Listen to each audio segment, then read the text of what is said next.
Hello and welcome to the Scottish Liberty Podcast, episode 13. Yeah. Da, da, da. That was my co-host, Tom Laird. It was, It last I looked, anyway.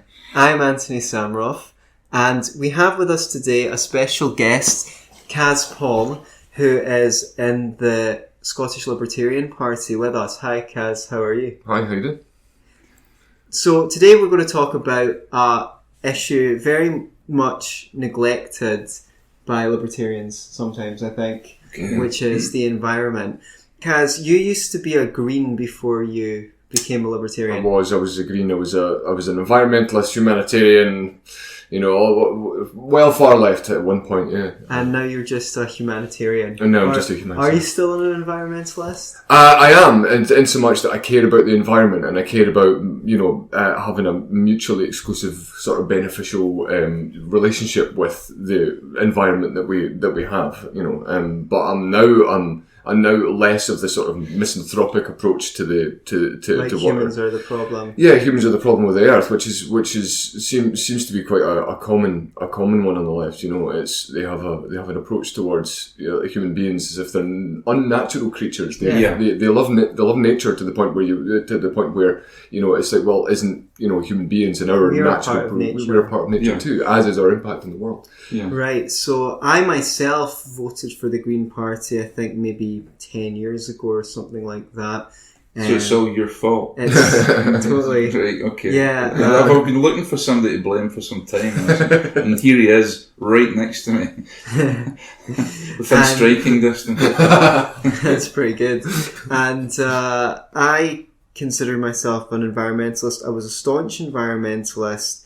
When I was at university, I wrote all my notes on the back of paper that I recovered from the library that people had just printed on one side and decided they didn't need.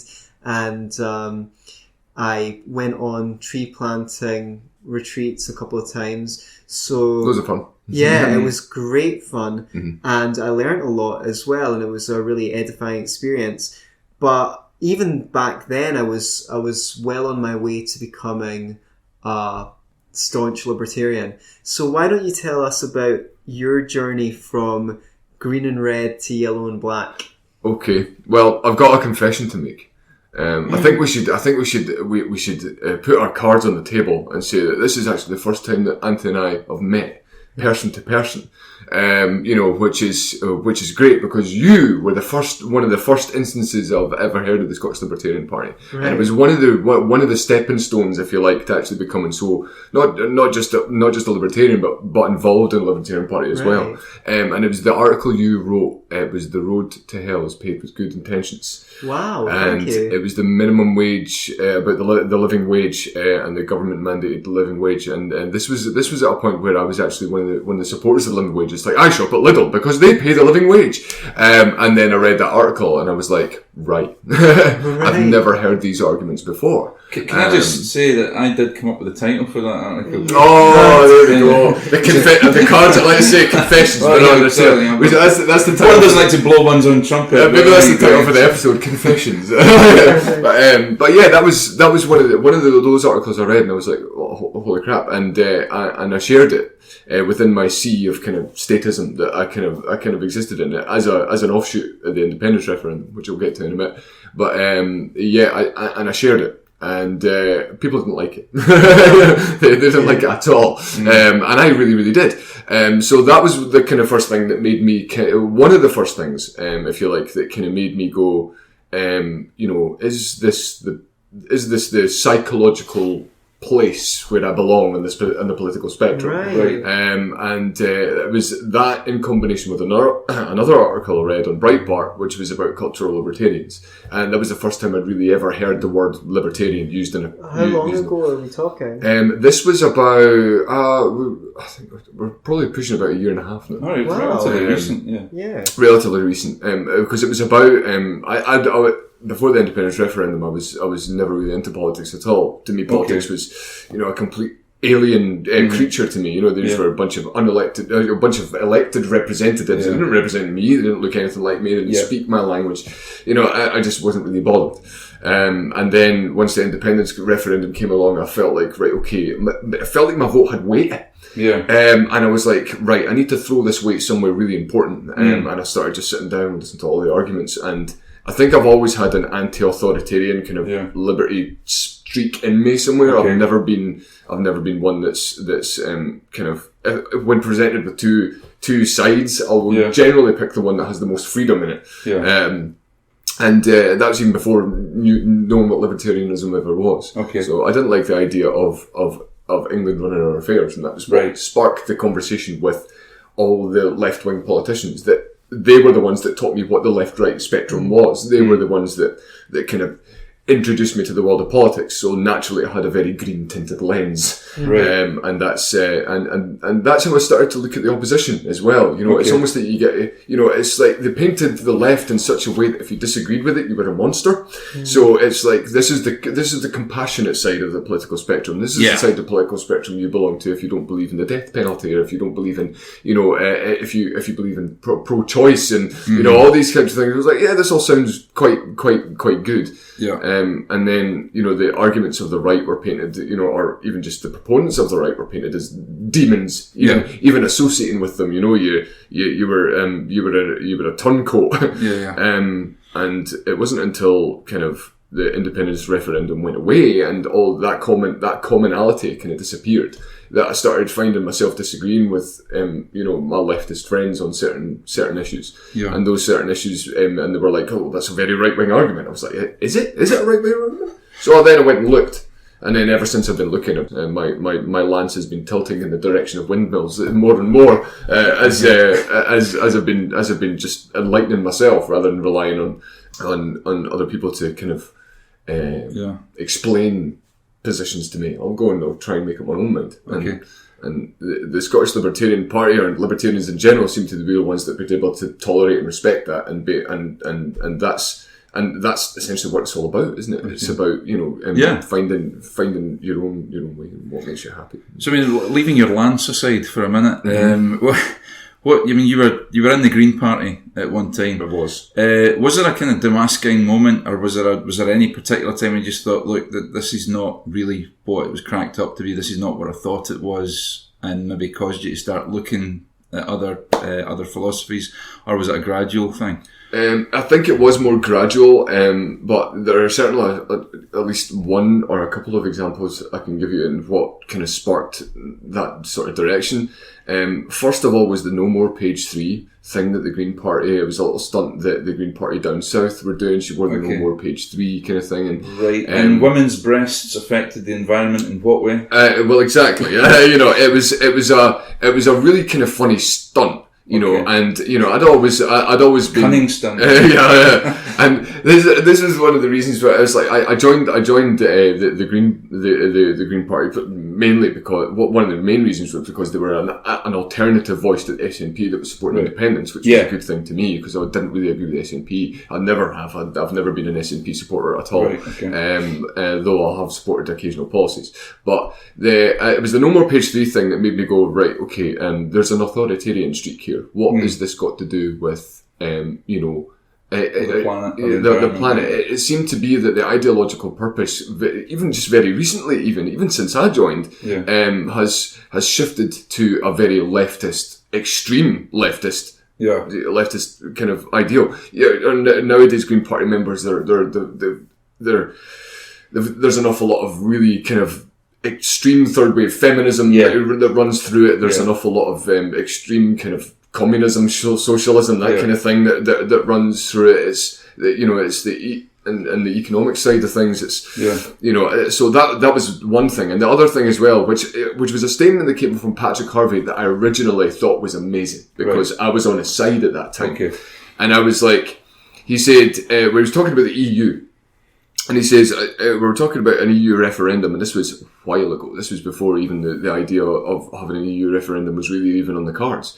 And he said, I can't remember the exact quote, but he says, I don't think cancelling our membership to the civilised world is the way forward, is the way to go. Right, okay. And I was like, That was amazing. Well done, Patrick Harvey. You completely slew him. You really put him in his place and made him look like a right twat. Yeah. And I was like, that's fantastic. Yeah. And then I realised, well, wait a minute, what makes the EU civilised? This great protector of the environment, the EU, How is this exclusive to the EU? And then I started looking up the kind of things that the EU did. And I was just like, we're supporting this. This is what we're supporting. Yeah. That was that. Well, I suppose if you believe that government is the solution, then obviously the bigger the government, the bigger the solution. You know, why do they want independence for Scotland then? If they think the bigger the government, the bigger solution. Well, I think they support independence. Just like the SNP, they don't really believe in independence or any reasonable dictionary definition of independence. What they want is to get rid of the voice of dissent, get rid of the Tories, let's get rid of the fucking Tories, and then we'll be able to spunk away public money to our heart's content without anybody saying, hey, hang on a minute, gang, why are we spending this? What are we doing? It's really about that. So by moving the centre ground way over to the left, by getting the Tories out of the picture, then you just have a discourse, which you often find amongst leftists, which is just, how far to the left are we, or what is the correct left-wing policy on this issue or that issue? The left bit is presumed. And on that point, it's worthy of mentioning that right up to the beginning of the 90s at least, the Greens did not identify themselves as a left-wing party. Right. They branded themselves as a sort of third-wing party that had problems with capitalism, but also with socialism, at least the socialist models that the world had seen. Yeah. And they wanted to say, the socialist models are too focused on labour and work for all and things like that. We think that there's more to life than that, and we're not really we don't fit. All of those parties they used to say are grey parties. Yeah. Right. So it's not left versus right, it's green versus grey. Right. Yeah. Would I be right in saying though? I mean, just to make this clear, we've been pulled up before for saying the goalposts have changed and the old definitions of left and right don't exist anymore, and then we continue to talk about left and right and the polarity. It's a way. It's a shortcut. People know what we mean when we say leftist, and they kind of generally think they know what we mean when we say it on the right. But I think what happened, and correct me if I'm wrong, you two guys will probably know better than me. What happened with the Greens, I think, is exactly what happened to the SNP when socialism became abundantly clear that it was a failed system. All these kind of angry people for the left, with nowhere else to go, suddenly saw the Green Party as a vehicle.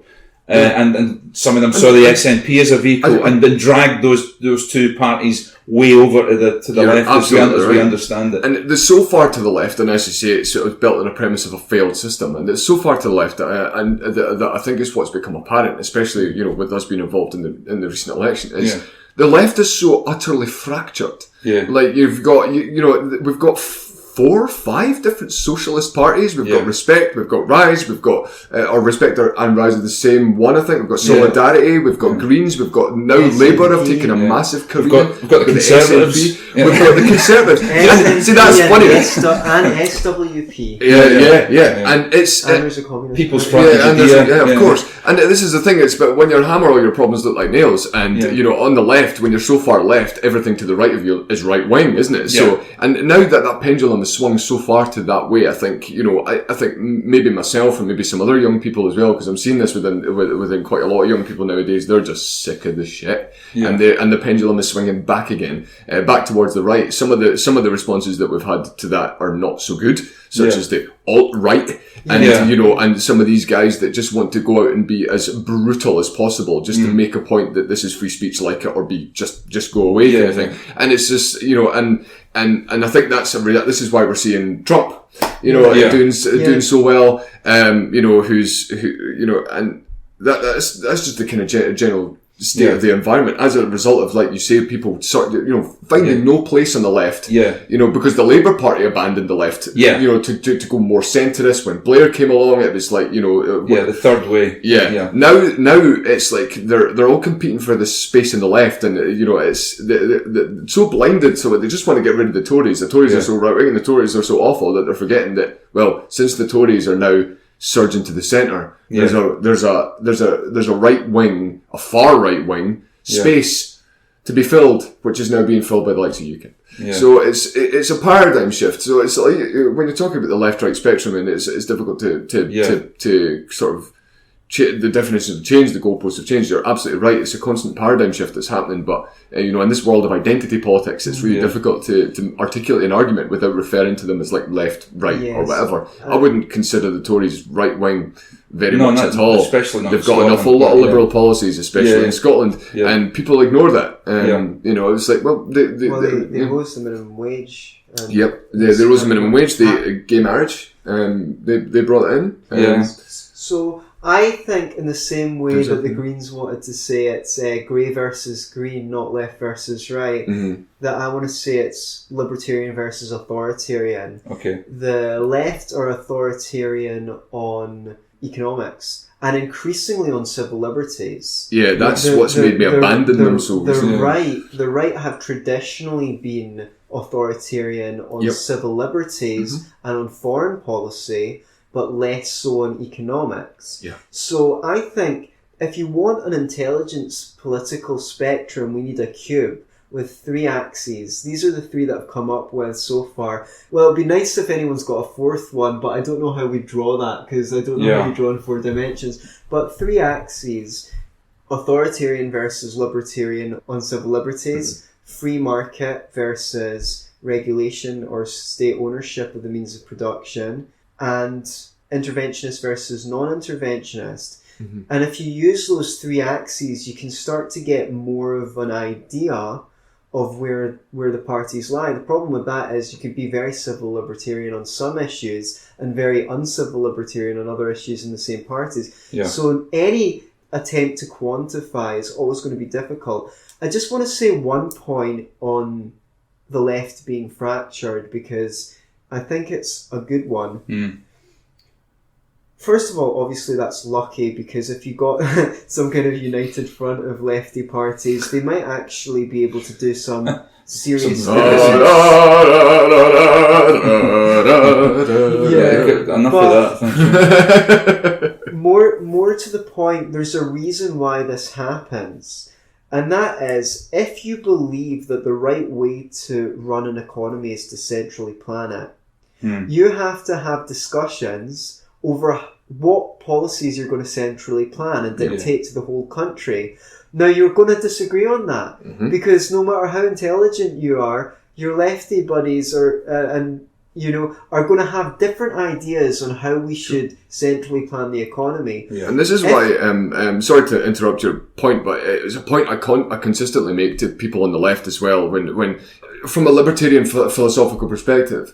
The libertarian philosophy allows these systems to continue, whereas a non-libertarian philosophy or a socialist or communist philosophy doesn't allow libertarian values to exist. Whereas that was one of the big things that that attracted me to libertarianism was it allowed different ideas and different solutions to be tried out and to be and to coexist even in some Well, we don't know. I mean, the fact that there's different kinds of libertarian. You and Antony lean more towards an anarchism. I'm more towards at this moment anyway, kind of minarchist. There's also different shades of you within libertarianism. But what we all agree on is that we don't know how to run an economy. Yeah, none of us are experts. We kind of want to. I said earlier, like I'm not that smart. Like the free market kind of figure it out, And so this is why there's much less fracturing among libertarians. I mean, libertarians disagree on very many significant issues, but you don't get this fracturing off because essentially we've got this principle which is hands off, let people decide for themselves, and so if as many people were libertarians as there were people on the hard left, you'd be very likely to get one Libertarian Party that could speak for all of them. But that is not the case with the left, because they need to decide amongst themselves how the whole economy should be centrally planned. How much of my money do you think you're entitled to? That's what it boils down to. And how should it be spent? Yeah, because you've got Rise who want it like 90%. You've got like... That high? So I think Solidarity as well. We're talking about they were talking about mandatory voting and all that kind of stuff as well. And then and then you've got the Greens, which are 60%. And then I don't even know what Corbyn's policy is on it, but yeah, he's. Does anybody know what does Corbyn know what his policy is on it yet? I've just been watching this whole thing, this train debacle go up with Richard Branson and stuff. And Richard Branson, if any capitalist ever would be an exemplary leftist kind of ideal, it's Richard Branson. The guy's he's made his money through humanitarian means. He employs a shitload of people. He's provided services and products to the world that's emancipated people through information, through travel, through all these different things. He generally pays his tax. He pays his workers. He gives them loads of maternity leave. He gives them loads of holidays. He believes in all this kind of stuff. But nah, fuck him. He exposed the leader of the proletariat's fucking wee stunt on a train. Now he needs to go down. But that was. But it's so funny because I was having a conversation earlier on. It's like whenever you mention the word capitalism to anybody, it's almost like they recoil, to anybody on the left anyway. It just has toxicity to it. It does. Yeah, it absolutely does. And, as someone who's learned to, I've always appreciated the fruits of capitalism, but now appreciate it to a much more sort of, a much deeper level. It's really strange. It's almost it's like taking the red pill. You can see how many people have drunk the Kool-Aid. It helps me because I remember living in a much more negative world when I was on the left. I'd walk into a supermarket and think, oh, this is horrible. Whereas now I walk into a supermarket and think, this is wonderful. Look at all this stuff that and so cheap. I mean, I can go into over to the discount section and get a packet of stir fry for 47 pence. That's amazing. But that's because that stir fry company's exploiting the workers, man. Sweatshops are awful, man. If we're going to speak about exploitation and when it comes to food, the amount of money that is transferred from the state to farmers and things like that, is that not exploitative? Are they not forcing people at gunpoint to pay through the tax system for things they don't want? But more of that anon, because we're going to get to agriculture. Apart from that, I had this desperately terrible feeling that, we're destroying the planet and we're in limited time. Now, there may be elements of truth to that, and we can do a lot better with regards to... Maybe. What do you mean? You're a science denier. But definitely the solutions that I thought were needed were not the ones that were. And so, on that point, let's get to the environment. So, but the biggie for most people when it comes to environment, you talk about environmentalism, everybody talks about climate change, right? Yeah. And governments are talking about it now. It's a buzzword. Everybody, most people in the high levels of government are convinced that first of all, climate change is anthropogenic, that it's catastrophic. Yep. That it's that the only solution for it is really government and more government. And the globe is warming, and we're the cause. It's anthropogenic. So, Kaz, will you lead the discussion and say a little bit about what you've learned on climate change and global warming since you've moved away from being a green? Well, getting away from stepping aside from the meat and potatoes of the environmentalist argument for a little bit, it was more there's a correlation I can see between the arguments that are made from a climate change perspective and Brexit. You know, it's like, because you've got Brexit, it was especially on the Remain side, in fact, exclusively on the Remain side, it was listen to the experts. The experts know what they're talking about. Yeah. If you don't believe and listen to these experts, you're a pleb and you don't deserve a voice. You don't deserve a vote. Yeah. And this is the kind of attitude I'm seeing with the kind of climate change thing, is that if you don't listen to this contingent or this consensus of experts, you're somehow unworthy of an opinion. And it's like, well, I'm not a helicopter pilot, but I don't need to be one to know that someone fucked up if someone flies it into a building. Yeah. So it's this contempt for the masses that we're seeing coming from a lot of these arguments, and it was one of the reasons that kind of made me defiantly kind of go and look at the other arguments within the whole kind of the nuances, the minutiae of the argument within climate change. Yeah. And it's really difficult, especially from the left, especially from, you know, if you want to even ask a question about climate change, you're completely dismissed. You look at the situation where it was like on Australia's version of Question Time was trending on YouTube the other week there, and it was a gent, I can't remember his name, very, very clever climate change advocate, if you want to call them that, basically holding up a graph that said, look, this is how many scientists agree, you're an idiot. And all the audience was laughing at the other guy who was basically just saying, look, I'm skeptical, I don't necessarily believe, I'm not convinced by those numbers.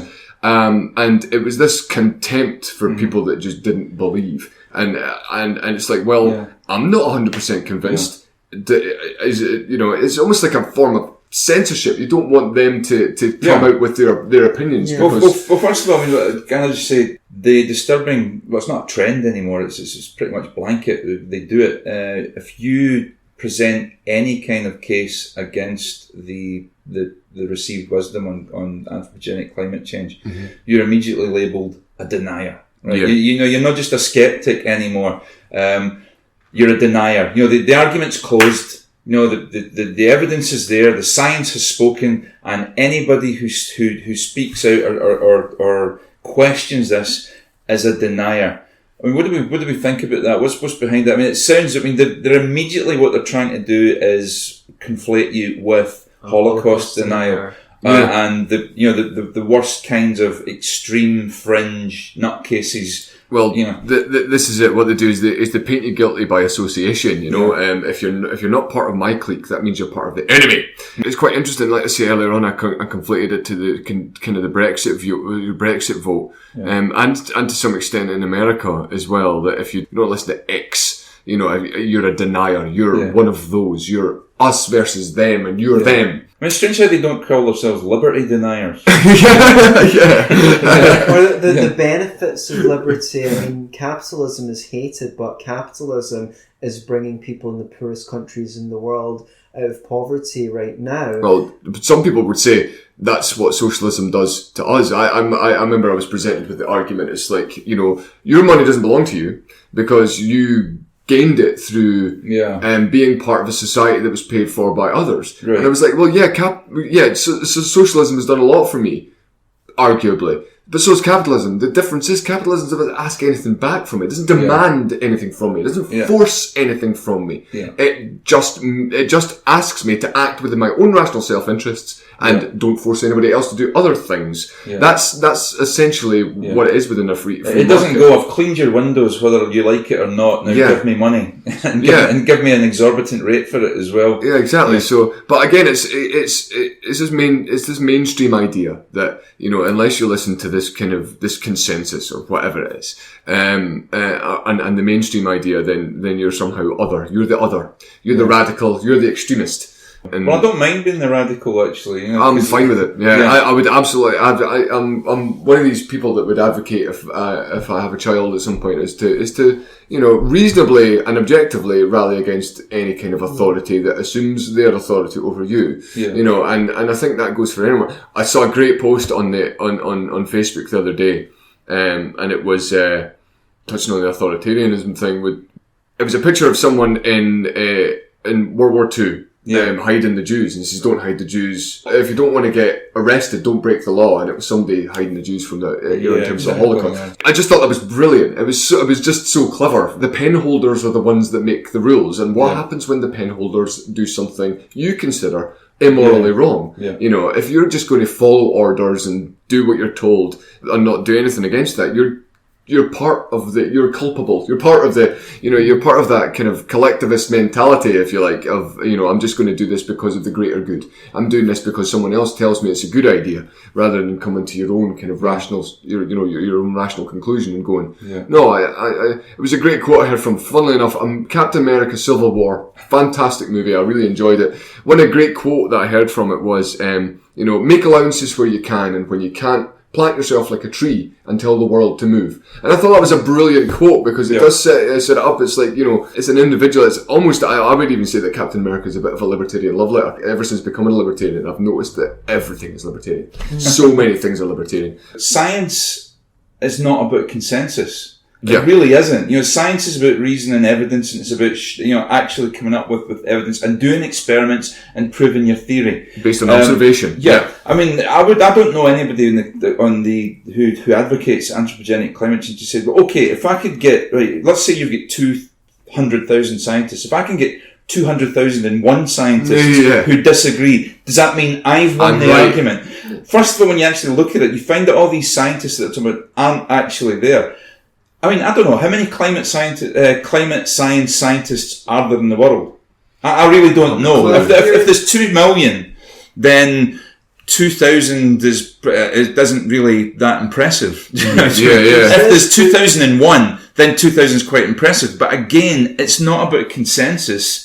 It's about proving your case. If it was about consensus, why not just hang democracy and set up a technocracy? Yeah, I know. Yeah. But there's these people who believe the most in democracy, or claim that they do, that say you have to trust the experts. Now, first, how they actually collected this figure, that this percent is 92% or whatever. It's really dubious. They basically went through all these papers and just based it on some small detail, whether it looked like they believed in it, and they counted up the papers and said, well, it's that percentage of scientists who agree. Second of all, if someone's a skeptic, they don't call them climate scientists. They'll call them geologists or meteorologists and stuff like that. So they don't count them in the figure. It's really, really dubious. Then you had the ClimateGate thing, where you've got emails where people are quoting in the email, if we can make the data say a 0.2% more warm than it is, then we'll really have a better case. Yeah. So they're sexing it up, basically. I know they probably justify it to themselves in their head, saying this is so important, it's worth lying about. Then you had the hockey stick graph thing, where they found that any data that you put into that simulator, any data would produce a hockey stick graph, right? Then you had the situation in Al Gore's documentary, where he showed the correlation between the amount of carbon in the atmosphere and the heat of the planet, only for it later to be exposed that the carbon followed the heat. Not the heat followed the carbon. So when the planet got warmer, the sea was letting off masses of carbon, right? So I'm not saying that climate change isn't real. I don't know, or isn't anthropogenic, right? I don't have the necessary data or the expertise to work that out. But I definitely know, based on what we've seen from the environmental side, that there's serious reasons to be skeptical about it, and that's a conversation that's worth having. When you look at the motivations on both sides, it's like often, people are saying, "Oh, get your tinfoil hats out, lads." They're manipulating the government, manipulating data to push an agenda. That never happens. So it's like, well, you have to look at the motivations of both sides. What's the motivation of someone who is a climate change denier? Like, what motivation do they have to say a lie about it? Well, they're being paid by big environment, big anti-environment corporation here. And then you've got, well, okay, then if we're going to ask that question, let's ask the other question. What motivates these governments and these officials and all these government-funded institutions? Altruistic concern for a fellow man, surely. That's not that all of their jobs depend on funding. And you heard this story where they said, look, if you want to study something to do with squirrels, right, and you're just really passionate about studying that, if you're applying for a grant and you put in something like with relation to climate change. I want to study the behaviour. You will get grant money. You will get grant money, whereas you might not get the grant money if you don't put. There's so much grant money going. Yeah. So, but even then, it's they gain a personal benefit from it, but it also has connotations and not connotations, has consequences on government policy. So now we have, the actions of these people motivated in such a way, that they're motivated because it gets shit done that they want to happen. And they want them to happen for, as you say, perfectly, reasonable motivation. I would say that was a reasonable motivation to support climate change. If it means that the government is going to make this the top priority for the next God knows how many years and make sure you're going to be paid for the rest of your life, it's a pretty good reason to support it. I would say too. Yeah. But there's so much, the things that I hear coming out. I mean, you would honestly think, listening to the environmentalists, right, as opposed to the environmentalists, the mentalists, you would honestly think that carbon dioxide was a bad thing. Yeah. Right, it's or absolutely naturally, it's a naturally occurring gas that everyone would produce. That plants and vegetation actually thrive on. Yes, and in greenhouses they burn things to make more carbon dioxide in the greenhouse so that the plants grow quicker. Can thrive, Now, the amount of carbon in the atmosphere at the moment is way below the optimal level, let's say, for plant life to grow. And if you look at the satellite pictures of the Earth has been greening as there's been more carbon dioxide. Now, let's supposing that it might be true, and it might be that all this carbon is a greenhouse gas and it's leading to disaster, right? Should we not take a cautious approach, I've been asked. And certainly, but why do people assume that it's the government that has to do this? And what is the free because the government's solution? So good at war. Right. Yeah, and the government is so good at healthcare, and the government is so good at education. We all agree in that, don't we? So obviously they're going to be fucking shit hot at sorting out our environmental problems. It was one of the biggest governments that you ever got was the Soviet Union, and they were so environmentally friendly, weren't they, the former Eastern Bloc countries. They really took care of the environment. Yeah, and for anyone who hasn't seen the details on that, there's a couple of really great articles. You can just type in communism environment, and you'll get a couple of really great articles on Google that will absolutely detail the environmental destruction that centrally planned economies wreaked on the environment, far worse than in the capitalist countries it's capitalism that's destroying the environment. Yeah. Big business. All the socialist countries were far worse, and for several reasons. I'll name two of them. Yeah, but they weren't really socialist, man. The first thing is that when you have private control of resources, you are likely to take care of those resources for the long term. Through the same reason that you treat a car that you own better than you rent. If you just cut down the forest, you can only make $1 once. Whereas if you own the forest, then you want to, first of all, preserve the value of the land, so when you sell it, it's worth the same amount or more than when you bought it. And second of all, you will make more money by being able to plant the trees and cut them down again and again and again. Yeah, it's a long-term lucrative. Yeah. Well, let me play the devil's advocate here for a second, right? I'm a capitalist fat cat, right? And I just love wiping my arse on £50 notes and setting for I don't really, I'm just in it for that. I just spunk off into big piles of money. That's all I do. And I'm just for shits and giggles, I'm going to buy hundreds of acres of oak and just cut them all down and make a quick killing because I don't care. Well, you're going to be able to spend less money acquiring those resources than someone who is going to take care of them over the long term, because that person has got a much greater financial incentive than you do to acquire the resources in the first place. Which brings me to my second point, which is that when the government is responsible for allocating resources, what the communists called scientific management of resources. Pretty Orwellian term. Yeah, well, that's what they're going to get the experts to scientifically work out the best use of resources. Now, what the free market does is that as... Would these be experts that are afraid of going to gulags? Experts that share properly. Yeah. As the resources become more rare on the free market, the price of those resources goes up, which means that there's a catalyzing cause of minimizing the use of resources. Whereas that doesn't exist when the government's allocating resources. They can just keep on giving away the oil even though it's getting scarce. They can just keep on doing it, which comes back to your point. Supposing you, rich fat cat, you do burn down the 400 acres of oak. That massively increases the value of all the other oak forests in the country, and puts a premium on preserving them and making sure that they don't get cut down, which would not have existed prior to that.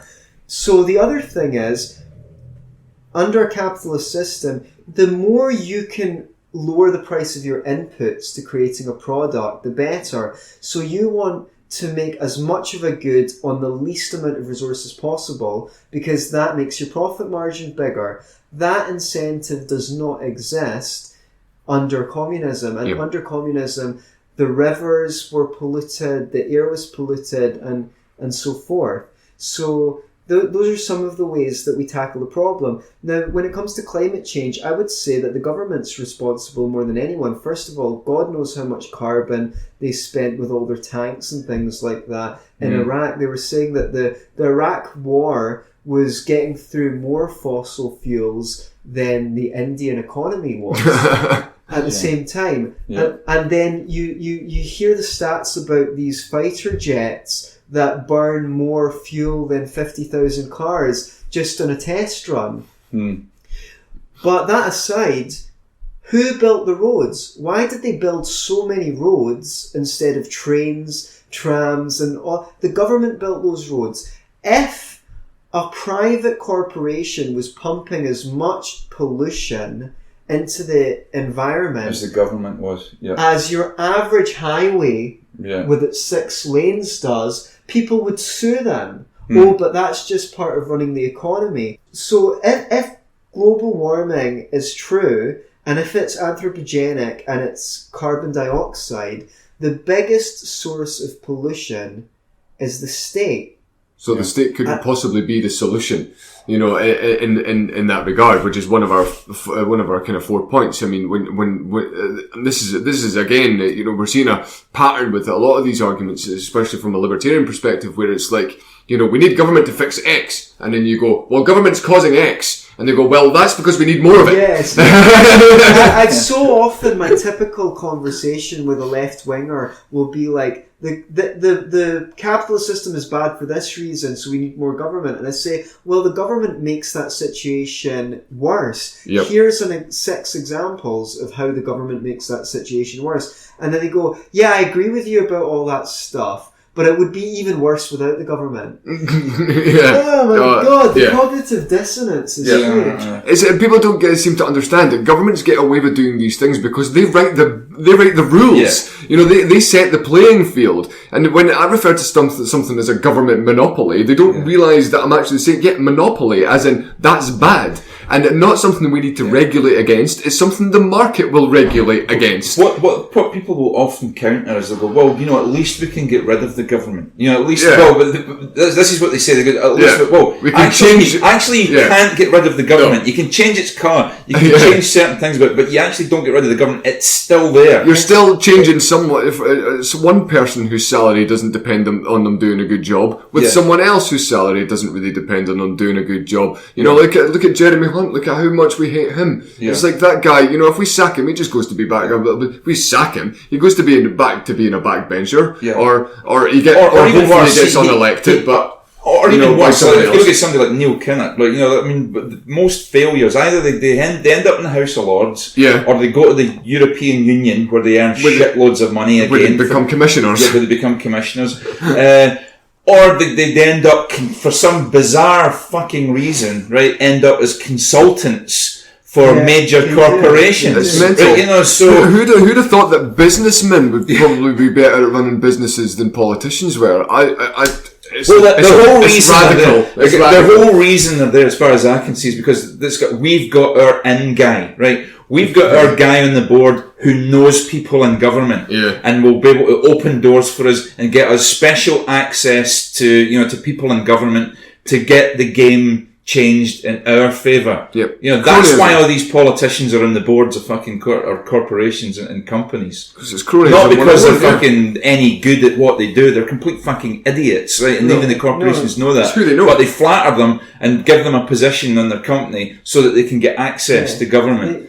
These are people who think that they're above doing proper regular person work because they're brainy and they're elite. So that's why they go into the government. Your job in the government doesn't depend on your performance on anything the way that it tends to on the market. It's based on your ability to convince people to vote for you, which is a very different skill. It's a very different skill to actually being competent at running things. Now, those people who say, oh, you can replace the government, actually it's a lot easier to replace companies, because if I don't like Starbucks, I can go to Costa, and if I don't like Costa, I can go to the place down the road.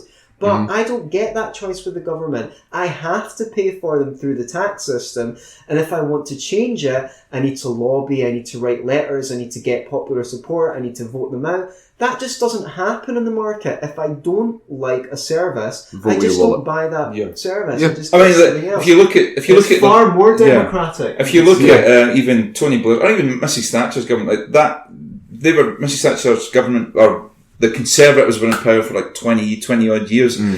Tony Blair's government, but 20 years again. So that's 20 years of.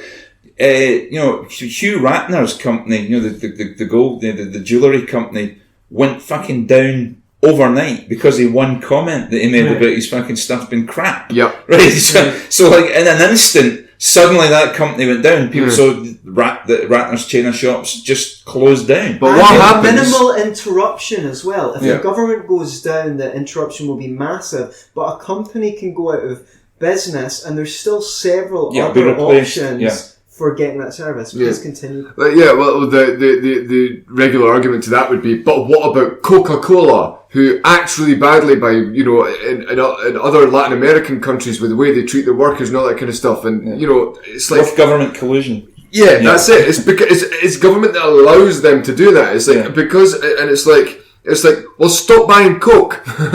Stop buying it. It's like vote with your wallet. If you don't want it, you don't want to buy it. It's like I use the term. You mentioned Costa earlier on. Costa donates to the Tory party. Yeah. We don't like the Tories, don't buy Costa. Yeah. It's like, again, but it doesn't... But I haven't bought any AG Bar's products or Tunnock's products since the Yes vote. When they come out with their kind of like, oh, we're against independence. That's great. They didn't tell their opinion. I fucking love their products. Nothing I like better than a nice cold bottle of Iron Brew after a night on the piss. But... do you know what? I'm just not buying their products anymore because of the shit that they come out with, and that's the best way to do it. Will it have an impact? Well, more so if they didn't get government leg-ups and government profits. Yeah, absolutely. Corporate welfare. You will find the government's fingerprints on all the environmental problems. So why did the rainforests get cut down? Well, because there's no respect for property rights in those countries. They're poor, and one of the ways that they make money is by logging. Now, a charity can't just go in there and buy up the rainforest because they'll log it anyway. They will not respect that property right. Now, on a free market, the best way would be to burn a section of the rainforest, use that for agriculture, then move to the next area and let that replenish, and do that in a circle, maybe over the course of 30 years or 50 years. And these are solutions that are natural. Yes, they're parts of the free market.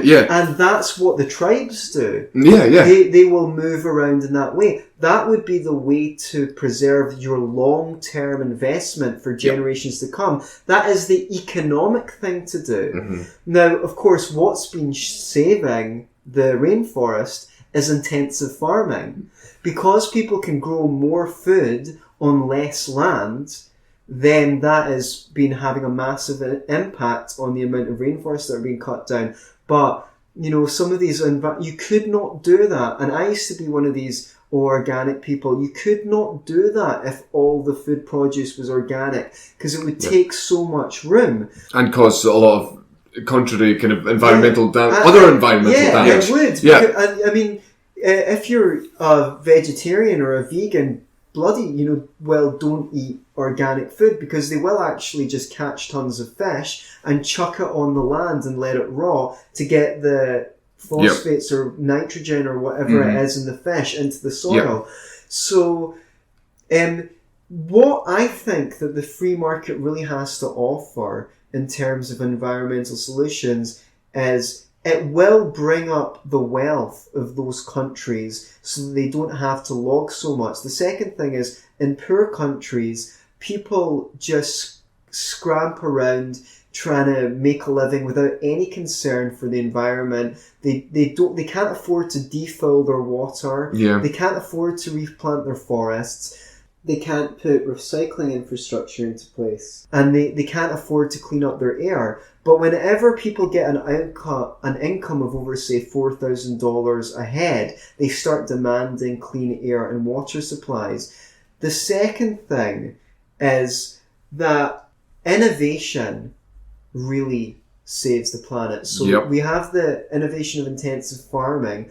Second thing is, whoever invented the memory stick probably saved more trees than any environmental activist in history. That's it. The emails, all these inventions really do present an opportunity to do things digitally rather than thanks to energy, which like we were saying earlier on about fossil fuels. It's like, ironically, fossil fuels are thanks to fossil fuels, we're breathing clean air. We're no longer, we don't have a coal fire in this room. That's right. We have anti-pollution solutions thanks to the energy, aka the fossil fuels we burn.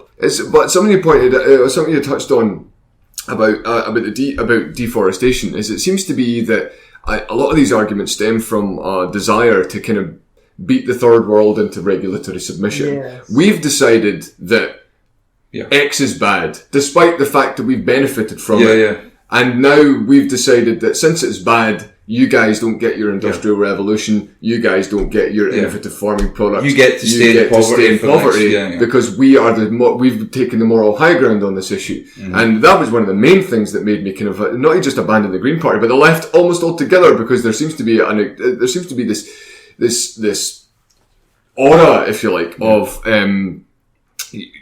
of virtue signalling, for lack of a better term. It seems to be people are much more concerned about going, I am a taxpayer, well done. Well, you've patted yourself on the back, you've paid your little bit of extra money or whatever, and done absolutely nothing. You've done nothing otherwise. In fact, probably done more harm than good. Yeah. Of course, it's a myth that if the third world develops, it will be an environmental disaster for the reasons that I've said, which is if they've got more wealth, they can actually afford to take care of their environment, which they cannot do at the moment. Yeah, it's not like in the 14th or 15th century where we didn't already have solutions to a lot of the problems that we would inevitably create with an industrial revolution, right? Yeah. We're already innovating. My God, there's people in Kenya building houses one brick at a time. With clay from the ground and very little cement. They're innovating, and their means of production, if you like, is curtailed by the fact that they have to abide by safety laws, and they can't get bigger equipment because that belongs to the government, and things like that. It's terrible, and we don't allow food imports because of being part of the EU from the poorest countries in the world. So bananas aren't straight enough. Now someone will obviously say, well, what about the environmental impact of shipping food from Africa? Actually, only 4% of the carbon from getting food to your plate would be from carbon. Right. In hotter climates, some things will grow quicker because there's more sunlight, and it could actually save a lot of energy. I heard that I can't remember the exact statistic, but it was something like it takes more energy to get a lamb to your plate from Wales than from Australia or some country that's really far away. Which is very counterintuitive. But again, allowing food imports from poor countries would not only mean that people on low incomes here would get food cheaper, but we'd actually be sending our money over to the poorest countries in the world to help stimulate their economy, at which point they'll have more wealth to be able to take care of their environment. And again, and what retards that ability, that ability to get that boost in economic growth? Well, we see it from the EU, we see it from Western governments. We get, we will not buy products from you if they're from sweatshops. We will not buy products from you if they're XYZ. If your carbon footprint is X size, we're going to put tariffs on on you. We're going to tax you. These kinds of things. It's preposterous the amount of sort of, the way that we, our morals, quote unquote, are used to justify these policies, which invariably just cause more harm than good. So we're a big advocate in this show of don't come to us with problems, come to us with solutions. So we've talked a bit about environmental issues, and we've talked a bit about climate change and energy. But what's the solutions? Three environmental problems, 3 solutions. Well, let's take a local council issue, for example. Okay. Right now we've got issues with, I say issues, people are not very happy about the way, in Fife, for example, we've got the bin system. We're only getting bins once every couple of months. Recycling's a big thing. We're all being kind of, coerced into doing this recycling stuff. What would be a free market solution to recycling? Yeah. Okay. Right. Antony, you're pretty up to speed in this kind of stuff. Yeah. Tell us some shit about what to do with our shit. If we didn't have government, how would we recycle? This is the best thing, right? First of all, we don't actually know what the best, most efficient way to recycle is because there's no competition in the recycling market. Of course, yeah. So, but what's more, we have like the left sometimes, those who know a little bit about economics will complain about externalities. Now, externality is, if you sell me a car and I'm happy with the car and you're happy with the price I'm going to give you, that's great for you and I. But what about the environmental damage of having that car? Right. All of our waste right now, I've never heard a leftist say this, is an externality, right? We have a free market in the attainment of commodities, but we do not have a free market in the disposal of commodities. Now, it does actually break my heart to think about the number of people coming out of Starbucks with disposable cups that are used once and chucked away. Sometimes you go in to the supermarket and every banana is individually packaged. You're like, what the fuck? Right? So much waste. Yeah. Why? Because you do not have to pay to have your trash disposed of. Yeah. If you did have to pay for your trash to be disposed of, the easier to dispose of the trash, the cheaper it would be. So if it was biodegradable, maybe a farm would pick it up for free. If it was recyclable, like tin or aluminium, which have a recyclable value, someone might pay you for it. They might give you 5 pence a can. I go to the park across the street from me. Every time I go there, people have discarded cans. And I think that is so sad.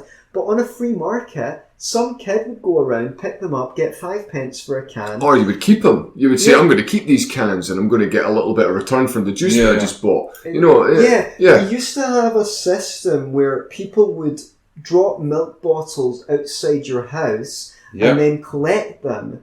But there's no incentive for any of that stuff anymore because all of our waste is private, is a government monopoly. Monopoly. By the way, that's another reason I stopped buying Bar's products because they stopped the deposit in the glass bottle. But they kept the price at £1 a bottle, so they actually raised the price of the product by 30 pence and said they were doing, come on. I mean, I used to recycle those bottles as a kid, not because I cared about the environment, but because I got free Now the incentive to just chuck that in the local park is there, rather than keeping it and collecting it. Yes, and I've seen the wrong garbage in the wrong bins. I've seen the food bin on the street near me overflowing with plastic bottles and things like that. That wouldn't happen if you were charged for your waste disposal in proportion to how hard that would get rid of.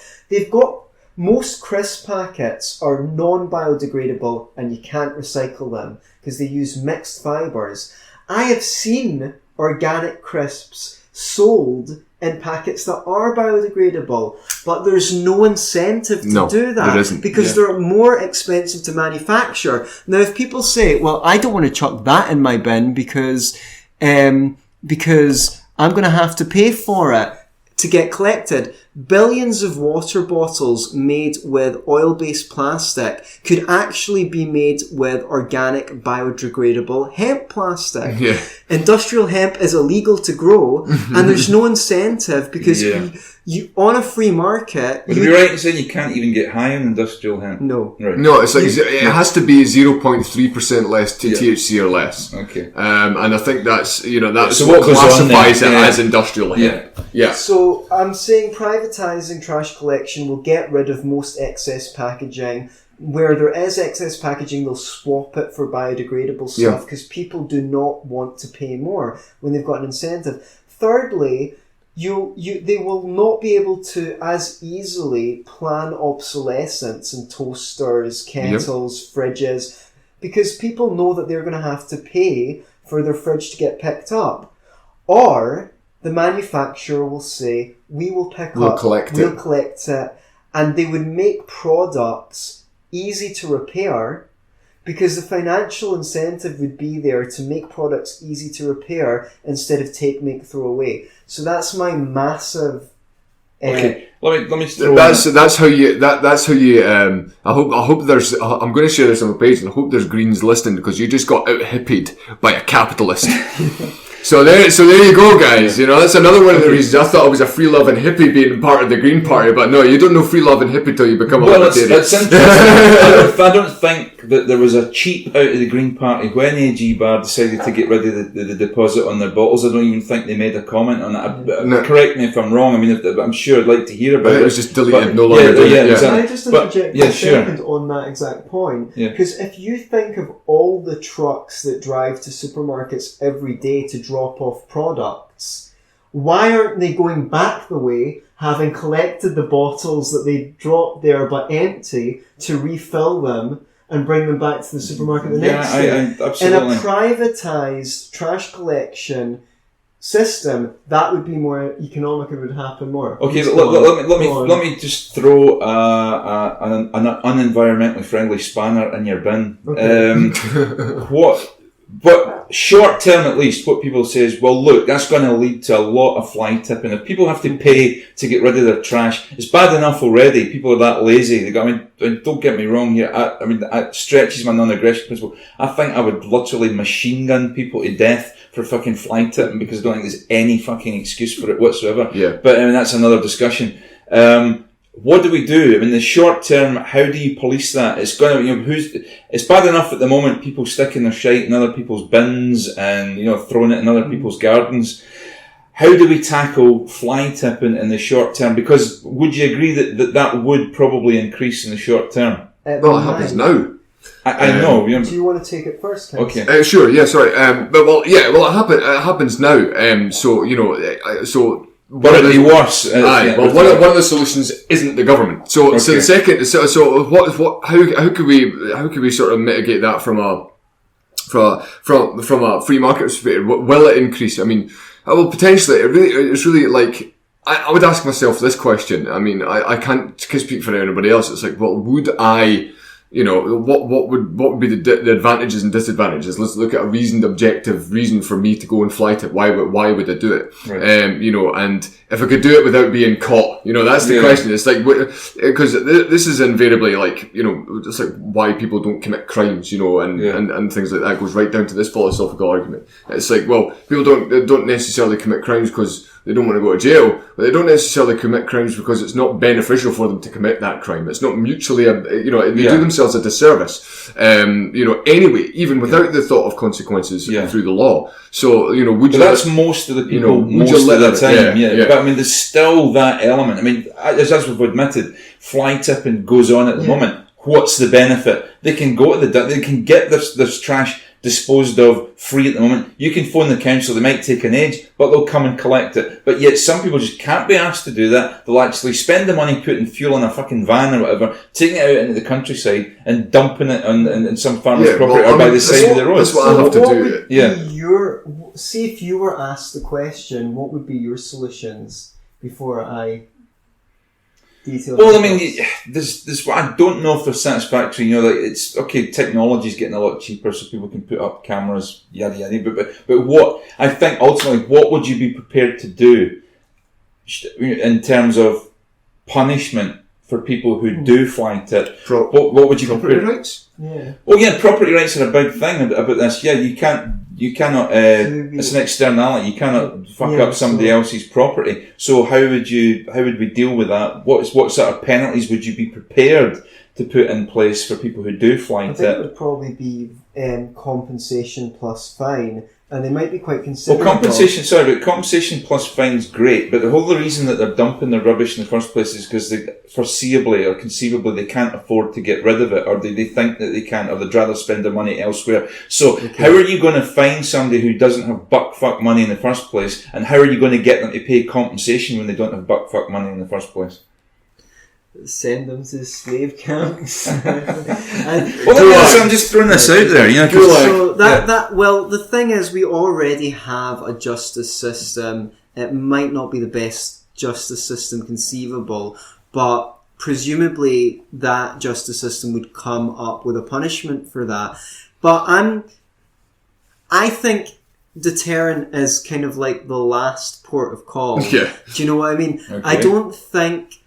I don't want people not to fly tip because they're afraid of going to jail. I want them not to fly tip, first of all, because they're not cunts.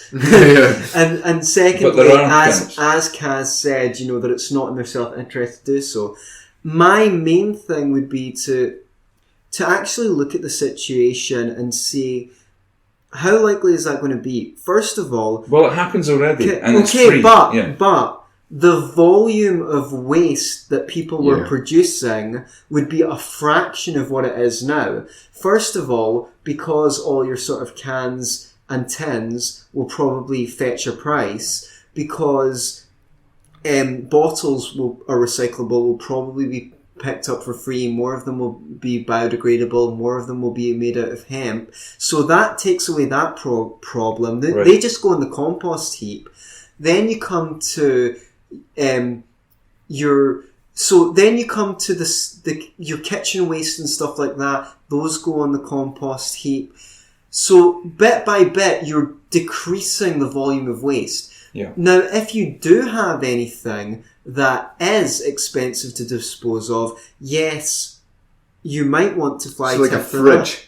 You know, like, because fridge, you need to get rid of a fridge in a specific way. You can't just fly tip. Yeah, because it contains it. So I could see it in a situation where you would have to deal with that issue. I think it would be in the best interest of the company that sells you the fridge, as you said, to deal with that on your behalf. And then maybe say, we will come and pick up your old fridge and deliver your new one. So that way they're getting a new sale out of it and they're dealing with the issue. Yeah. I think that might be one way you could do it. But when you're talking about fly tipping as a problem just now, I think one of the reasons, or one of them, like you say, is it within somebody's rational interest to fly tip just now? Well, arguably yes, because they've got such a limit on how much they can actually dispose of. We have our current waste, as Anthony points out, we have the current amount of waste that we have, and the volume is so high, and the solution that we have right now isn't ideal. So what we're finding now is we're finding a lot of people are not able to bin what they have, and rather than reducing their waste, which is difficult in a situation where we've got individually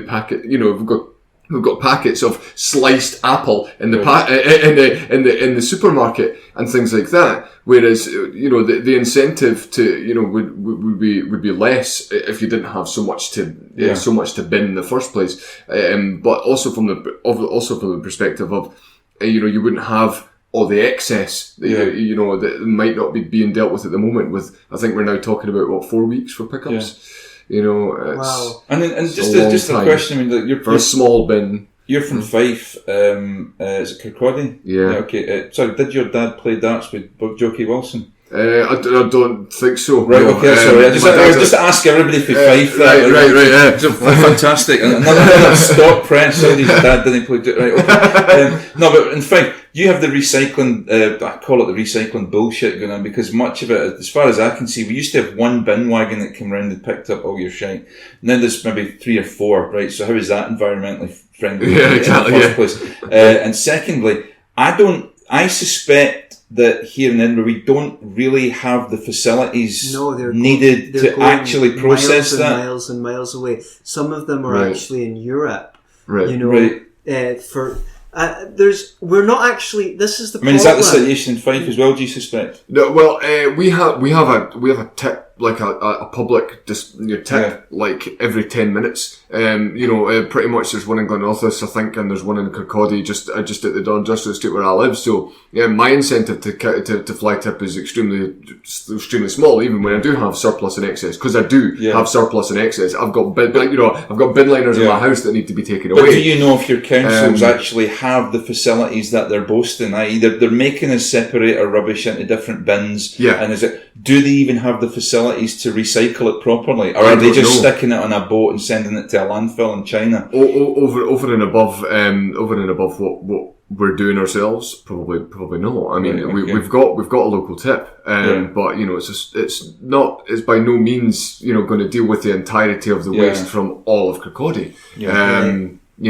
So I would imagine they would have to. That's a good question. Actually, I'll probably go and look that up. And it is worth mentioning to anyone who's worried about our environment that landfills aren't what they once were. They used to just be this big bath in the ground. Now the technology has come on so far. They take they drain the juice of all that garbage out and they reprocess it into batteries. They can often plant grass over the top. They extract the methane gas and they burn it for energy.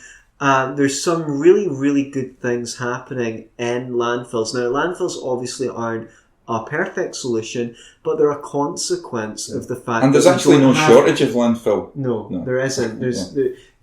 Contrary to what they would have you believe. Well, they used to say, we're running out of landfill room. That's garbage. Hey, yes.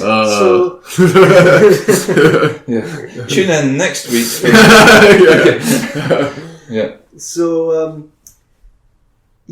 technology can save us a lot. We don't know the best way to dispose of our trash because we don't have companies competing to get on a free market, chucking stuff away is basically equivalent to waste. That's a waste of resources, right? Yeah. If you can make money out of those resources, out of reprocessing them, you're going to want to do it. So on a free market, there's an incentive to use those cheap. I mean, if someone figures out a way to recycle we used to have scrap men, rag and bone men who used to come round the doors and pick up your old clothes and your old bits of iron, old bits of rubbish, and take them away because there was money in it. Yeah. And that doesn't seem to happen anymore. Because the government's taken over the industry and it's got a monopoly. And monopolies are bad, okay? Yeah. So that's trash disposal. Unless we get anything more to say, is there one brief point I was going to make is about the metal industry, right? Yeah. So I often get people knocking on my door saying, "You got any spare metal?" And if I do, I'll give it. So you get rid of your old Iron Maiden albums. I'd never get rid of them. No, I'd give them anything lying about there, like cables or anything like that. Just something they can take away. It's normally stuff. And they do that. It's just a guy in a white van, and he just takes them to the dump himself, and he gets a wee bit. It's like, well, he's not taking it away in fly tipping it, because it wouldn't be worth his while to do that. He's not taking it away in fly tipping. He's taking it away to someone who values that metal more than he values the metal, and he's getting money for it, which he values more than the metal, and more values more than his time as well. Yeah, exactly. It's taking. If he spends an hour going around all the places and gets himself 20-30 quid's worth of scrap metal, he's made it. It's worth his time. Yeah, absolutely. I think that's really good. But it's all about this profit word. Profit's a nasty word. This remember we've got to. So can we think of another environmental problem and some free market solutions? What about the energy crisis? Okay, that's a good one. That is a good right, one. So right now you're compelled. if you make energy to sell it to the national grid, that means that the price of energy on a free market would probably fetch a much higher price than the government is paying for it. Yeah. So you would have, without a national grid, first of all, you wouldn't have to have all these pylons going across the whole country, shredding the environment to shreds. But also, you'd have people with, your best technology solar panels on the roof selling their energy to their neighbours for more than the government will pay for it. Now, they're coming in offering subsidies and discounts to people for getting solar panels. That's a bad idea. First of all, those panels are probably obsolete in 10 years anyway, or maybe less. For sure. Yeah. And secondly, you can really retard the progress of an industry by subsidising it, because you're making something that isn't commercially viable, therefore removing the incentive to innovate and do research. So if anyone was allowed to produce energy and sell it for whatever price it could fetch, and then that would probably increase energy production, it would increase the amount of conservation of energy and move toward. So do you want to talk about other ways of producing energy and your problems with it? Well, yeah. Well, for example, we need we're an industrial scale economy. So, it's not just about powering people's houses or whatever. It really is about powering industry. Isn't that where the steel isn't that one of the biggest issues with the steel industry? Why we're not so competitive is because our energy prices are so high. I believe so. We're talking about bringing in more nuclear power stations, or at least replacing the existing nuclear power stations that we have already. Nuclear power has been one of these things that I've kind of swung both ways on. At one point I was all for nuclear power.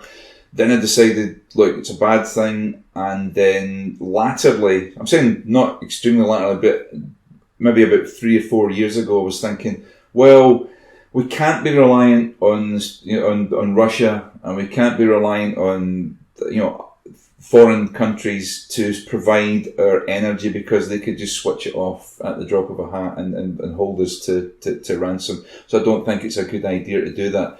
What is the solution? And as tenuous as it was, I don't think nuclear power is good, but I thought, at least in the short term, it's a better solution than anybody's providing, and it does actually meet your energy requirements.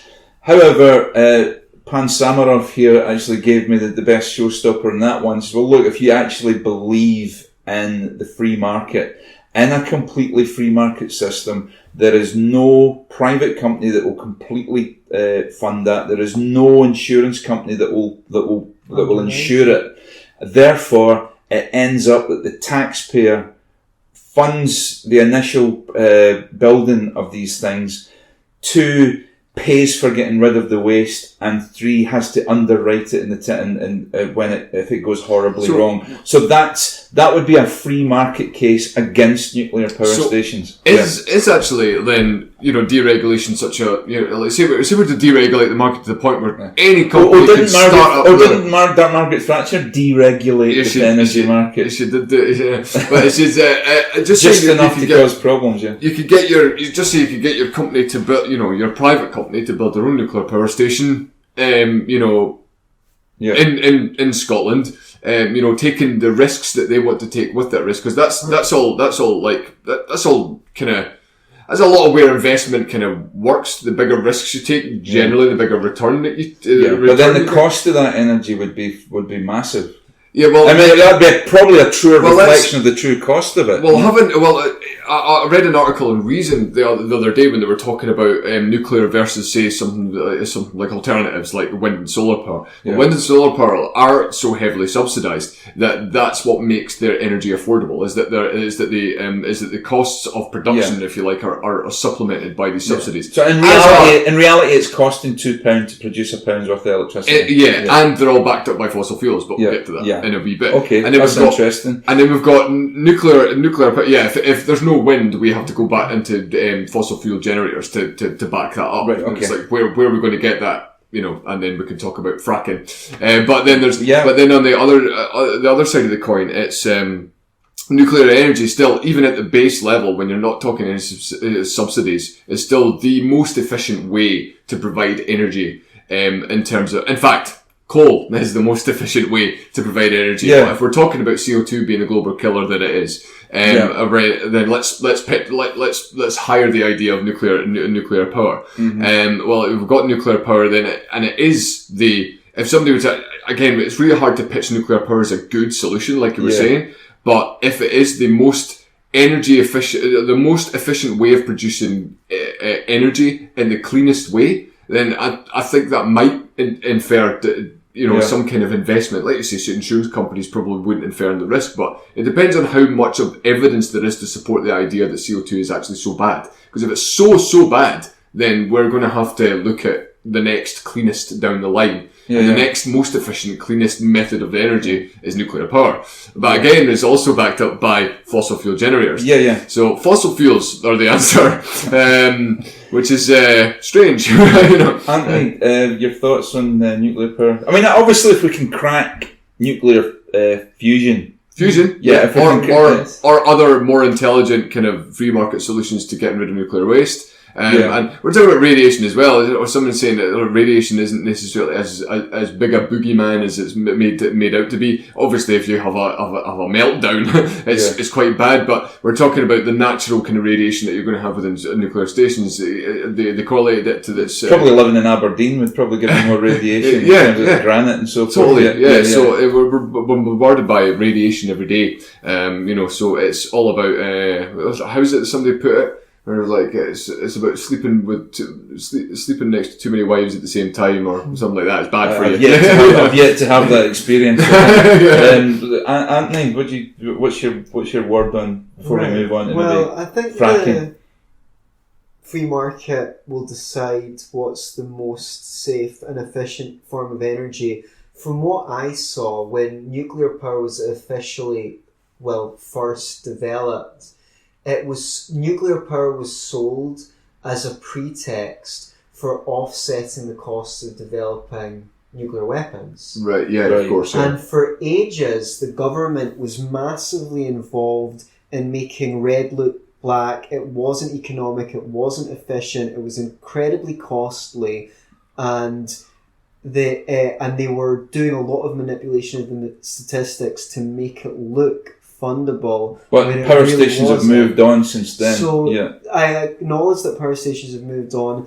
I don't know how safe nuclear is. I have concerns about... Well, it's extremely unsafe, and especially build it on a nuclear It's either the safest form of energy we have, based on the numbers and based on the amount of catastrophes that we have, but one mistake is enough to make it worse than any alternative. Exactly. So that's the problem that we have. I've got a problem of conscience on creating waste that has to be looked after indefinite or for thousands of years, because you're basically handing on a problem to your great grandchildren that they've not signed up for that. So I don't know if that's violating their rights or something like that. Is the free market a powerful enough data, if you like, to eventually come up with these more intelligent solutions to deal with radiation? We can just send them in a rocket to the sun. That's my idea. Well, in the short term, fracking is another one that's recently been in the news. I mean, what's their view on fracking? Scottish Government, they said that they would support an evidence-based fracking policy. Okay. That was what they said. They didn't want to do a ban or a moratorium or anything like that. They wanted to do an evidence-based policy, which I actually agree with and I respect them for that. I just wish they would do the same with GMO. Everything else, GMO has got the moratorium on it, and they're not seem to be as keen on an evidence-based policy for that. What's your beef with GMO? I don't have one. Okay, I don't think we should. I don't think we should ban it. I think it's fantastic. All right. Okay. We should totally. We should, like I saved a lot of lives. We're talking about what was it? The golden rice. The vitamin A that's stopping people from going blind, that they won't let them sell in certain parts of the world. It's horrible. Yeah. So I love GMO. I don't think it should be banned at all. I think we should be embracing Scotland's potential what's that, the particular field called bioengineering or something like that. Yeah. I was like, we practically, at one point we practically pioneered everything else. We could be pioneers in the biotechnology and the bioengineering industry, but we're not anymore because we've got a ban on it. So that creativity curtailed. Thanks very much. But yeah, with fracking, they don't seem as hardline. It's a bad thing as maybe some of the other parties. Okay, what about property rights? I don't want fracking underneath my property. Well, that's the question: is how far down does your property right claim go? Are you entitled from your house all the way to the core? That's a column. I think what proposed this kind of like cone-shaped thing or pyramidal-shaped thing. So like if you take the width and length or whatever the area of your property, and then go upwards in a kind of either call it a cone shape or a pyramid shape up into a point. Yeah, and then mirror it. And downwards as well. That's basically what you get. But in a bit of a diamond shape, kind of. Yeah. For me, the easiest way to get a solution on fracking is this. Okay, you can frack, but the condition is that if you do any damage at all, you need to pay back damage plus fines. Fine with as long as it doesn't happen the way with that BP oil spill, where the government ended up picking the tab up for cleaning up the BP oil spill, and they were fined some number of money, but not as much as it cost the government. Oh, they should be fully responsible for cleaning that up. They should have had to pay for every penny. The same goes for fracking. Now, if you make that law, then only people who are confident that their fracking is safe are going to frack. And I think... Yeah, because I think the majority of the evidence that comes down for fracking is that it can contaminate water if someone fucks up. Yeah. If someone does something wrong or negligence or something like that. I think there was one case in the entire... I mean, I'm not sure, but I think there was one case in the entire history of fracking in the United States where that actually happened. Right. But I don't know. Yeah, it was something like that. And there's a whole bunch of other conspiracy theorists that are setting their lakes on fire and doing all sorts of stuff. There's a whole lot of misinformation as well about flames coming out people's taps. Even Bill Nye, this is the guy Bill Nye, the science guy. The science guy who wants to arrest people for not believing in climate change. He's totally liberal. He doesn't say that fracking in principle isn't a bad thing. It's just when it's mishandled that it causes an awful lot of problems. I was like, well, great. If that happens, then stop them. I don't like this whole, guilty until proven innocent kind of idea approach to letting people set up a solution to a problem that we have. Because if we want to go 100% alternatives by 2020 or whatever it is they're claiming, then what happens when there's no wind and no sun? We're going to have to burn some fossil fuels. And even they admit that themselves. I spoke to a green member on Twitter, and it says, what happens when we run out of air and we run out of wind and thingy? And he was like, all right, we burn stuff. That's the point when we burn stuff. I was like, great, I agree with you. What do we burn and where do we get it? Fracking. We need to frack. If that's the solution that we want to go down, then fracking's what we're going to have to do. And as the amount of fossil fuels runs out, if peak oil happens, the price of acquiring fossil fuels will go up. Yep. Promoting innovation and sustainable energy. So I would just like to say that I think the common denominator in all our free market solutions to environmental problems is that a better, more comprehensive and more cohesive system of property rights and appropriate responsibility for externalities would solve all our environmental problems. At the moment, we've got this system of, how the left talk about privatising profits and socialising costs. Well, right now we are privatising the gains of being able to buy commodities, but we're socialising the costs. And that is creating waste. If you will give people free waste disposal, they will consume more of it, just as surely as if you give them free ice cream. They'll consume more ice cream. And free healthcare. I've often said that if somebody, if it was going to cost somebody a couple of £100 to go and get their black eye fixed every Friday, maybe they'd get less black eyes. I think that would definitely come into it. I remember as well, it was like I was watching the behind the scenes of Jackass, was Steve-O talking, and Steve-O, he's been in a whole load of stunts for the entirety of the show. But he's always been, he revealed this to me, and I was completely surprised. In the first two films that they did for Jackass, he said that there was just stuff that I wouldn't do because I knew it wouldn't get on the show, and B, I couldn't afford the healthcare if it went wrong. So Jackass 3, they offered to pay for his healthcare, and he was like, the gloves are off. You can do anything you want to me as long as there's a camera pointed at me and I'm still alive. So, I just think that kind of level of it, again, what incentive is another word that's come up. I think I read something similar. I think it could have been Freakonomics, where they said, like if you look at gang violence in places like Los Angeles and New York, and you look at places like Nairobi, now things flare up in Nairobi quite a lot, but you've got just as much poverty, you've got just as much unemployment, you've got just as much like gangs running about, but there's actually less fatalities because, and there's just as many weapons, but it's like, if I get shot, I will probably die because there's no healthcare, right? Whereas in New York and Los Angeles, look, if I get shot, if I get stabbed, it's pretty good healthcare. Even, at the city hospitals, the people, they're good with, because of the Iraq war and Afghanistan war, they're good at dealing with trauma. A lot more people survive. So there's this kind of arrogance there that I'll be taken care of. The ambulance will come and get me. Whereas in places like Nairobi, they're like, let's not get into a ruck because we could end up dying, But, just to wind up, I think, could we maybe touch on agriculture? Do you want to have a crack, Kaz? Well, agriculture is one thing that really kind of struck me as this kind of enigma within the talking about being an ex-Green member and being an ex-environment or being an ex-mentalist, and it's it was all thing about it's organic this and gluten-free this and all these kind of fashionable terms that a lot of people have adopted whether or not they need them. Fair trade. And this kind of thing.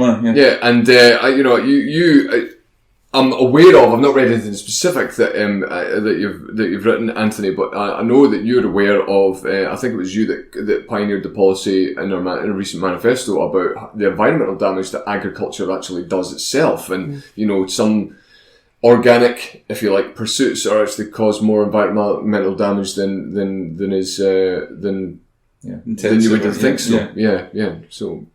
So. A massive damage to the environment is the subsidies to farmers.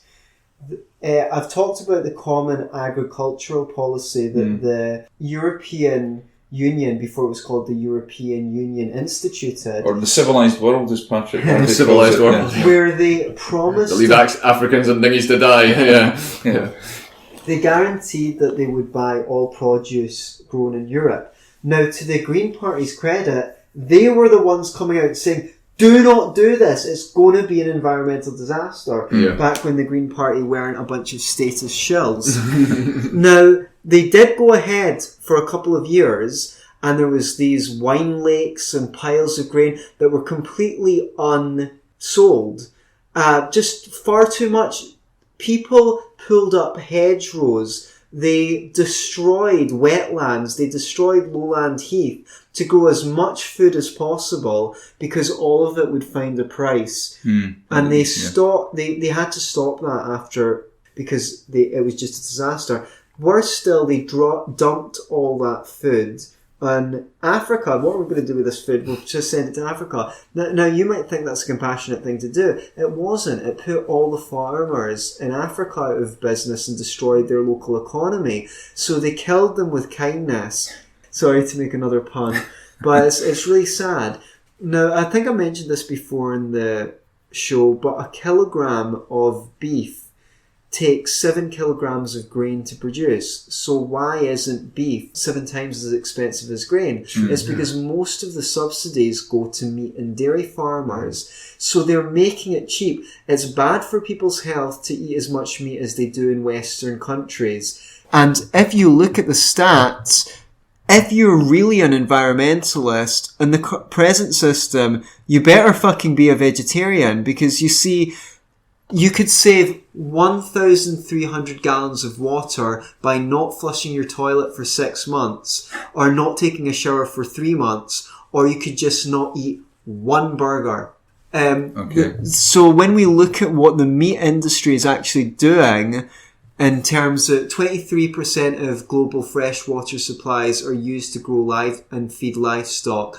We've got 33% of arable land devoted to livestock feed, while there are people starving in the world. For an estimated 14.5% of global greenhouse gas emissions are produced by livestock. Now, I'm not saying that, if you're listening to this and you're a meat eater, I'm not admonishing you and saying that you shouldn't eat meat. What I'm saying is the state creates massive incentives for people to eat way more meat than they would in a free market. Yeah. Well, it cost me $1.74 to go and get a half a pound of mince from Lidl. Like, that's not a lot of money at all. No. And as a result, we eat a shitload of bolognese. That's a perfectly reasonable assumption to make, because it's an assertion more than an assumption. And if you look at the fruit, it's become more and more expensive to get the things that are actually good for your health, like fruits and vegetables, while biscuits and chocolates have gone down compared to inflation. Yeah. How much of arable land, do we have any idea, just quickly, is devoted to so-called biofuels? I think it's something like 4%. Right, I read... No, sorry, that's wrong. It's about 4% of the energy was coming from biofuels. Biofuels are a complete environmental fuck-up. Yeah. They take up so much land for just a bit of virtual signalling so people can feel good about themselves. Yeah, that seemed to be the main motivation for a lot of these things. Yeah. It's been so bad for the environment. I'm meaning to write a book on free market environmentalism. Cool. I think I'm going to call it the free market hippie. Yeah. I mean, sugar beet in particular is pretty... I mean, that you cannot grow anything on fucking land where sugar beet's been grown for fucking years, because it takes so much out of the soil, It does produce a lot of ethanol, but... we've got a lot of these solutions. I mean, a lot of these solutions could be solved by GMO. It's like we've got pesticides. This is one thing. Oh, what about the pesticides? It's like, well, GMO, you use less pesticides. And it's something like, must be millions, hundreds of millions of litres less pesticides and herbicides are being put into the soil because of GMO. Now, I was a total GMO skeptic and things like that. I didn't want that. So was I. But then the more I read the evidence, the more I saw that there wasn't actually any evidence that it was bad. Now, of course, you've got terrible companies like Monsanto who are in bed with the government doing all sorts of horrible things. Terminator gene. And also, it was the monarch butterfly. They were talking about. I think there was some. One of the main arguments for me was against GMO was the species of butterfly that was getting wiped out by these GMO products. And when you looked further into it, it was like, well, could have been 100 different reasons why that Monsanto butterfly is no longer populating this particular part of the thing. Right. But they were talking about, Gulf, like wind streams and everything like that, and pollination, and it's all very complicated from biological. Basically, our ecosystem is very delicate. Don't touch it. That's the argument that they're putting forward. Monsanto patent seeds, which is actually not meant to be illegal. You're not meant to be able to patent a life form. And they've done all sorts of corporate crony. Are Monsanto as evil as the Greens would give? I'm not sure if they're. I think they're pretty bad. They're a bad company. They're a bad company. Yeah. They've been in collusion with the government. Well, there you go. It's the government angle that makes them so dangerous. Yes, it's the fact that they've got monopolistic connections in government, which means that they can get special privileges that other agricultural companies can't, and enables them to act nefarious. I mean, they got aspartame onto the market, with government collusion. They didn't go through the normal stringent FSA. We touched on we called it aspartame. I don't know what it's called. Aspartame. It's got some other name. It's like some Latin name. But we touched on that briefly. So, what is a sweetener?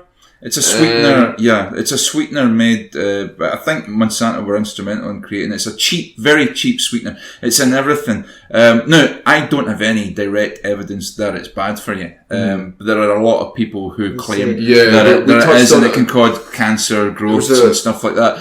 And they can say that it's certainly worse for you than the sugar that it replaces. And there's a lot other safer solutions that they can use, but it's just not as cheap as that. Right. And one was illegal.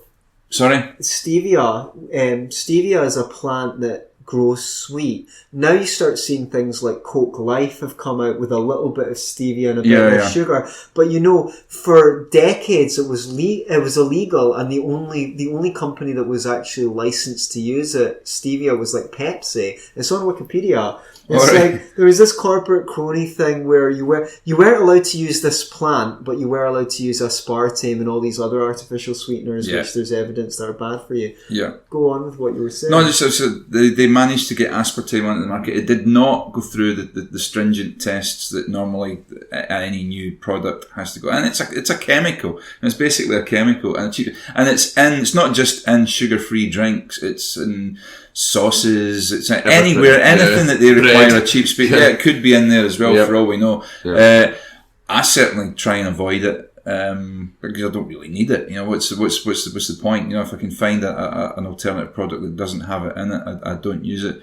But I'm sure Monsanto, I think it was, I'm not 100% this. I think it was actually a derivative of Agent Orange. I think Monsanto were involved in making Agent Orange. Fact check it, people. Yeah, fact check that. But I think it actually came out. It was one that was a byproduct of making chemical weapons for Vietnam that they discovered this thing that they're putting in kiddies' drinks and saying it's lots of. I mean, I don't know. I don't have any hard evidence that it's bad for you, but it sounds like it's best. There is a strong conspiracy theory anyway around aspartame and how bad it is. We touched it briefly. I was on another podcast a week or so ago, and it's a very lefty podcast, and but we touched on conspiracy theories, and that was one of the ones that we were talking about. And I was like, I don't actually know anything about this. I'm actually really irresponsible when it comes to what I eat. I don't eat very much, but when I do eat, I just eat what I like, and I just kind of get on with it. And I used to be a chef as well, so I know how to make things taste nice.